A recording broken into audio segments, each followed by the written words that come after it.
কি hello guys, আমি দোকান থেকে বাড়ি আসতে দেখছি সবরি এদিকে এক্সারসাইজ করছে। আবার এক্সারসাইজ করছে, চুল বানাচ্ছে। আহা আহা বাবা লো। আর আমার মনু এখানে খেলছে, গাছে গাছে পাতা ছিঁড়বে না রাত্রের বেলায়। এই গাছটা আমি লাগিয়েছি লেবু গাছ, এটা কারি পাতা গাছ। আর এদিকে আছে ব্রাহ্মী শাক সুতির জন্য, গাঁদালি পাতা না, তোমাকে তুলতে হবে না, গাঁদালি পাতা, ইয়া বড় লঙ্কা গাছ, এখানে প্রচুর গাছ আছে। গন্ধরাজ ফুল, এটা গন্ধরাজ ফুলের গাছ। বন্ধুরা এই গাছটা গন্ধরাজ মানে পেয়ারা, মানে এটা বৃন্দাবনে এই পেয়ারাটা হয় বেশি। দেখুন এই গাছটাকে দেখুন।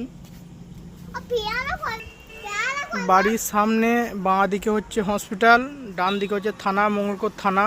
টাটা, আজ এই পর্যন্তই, বাই বাই।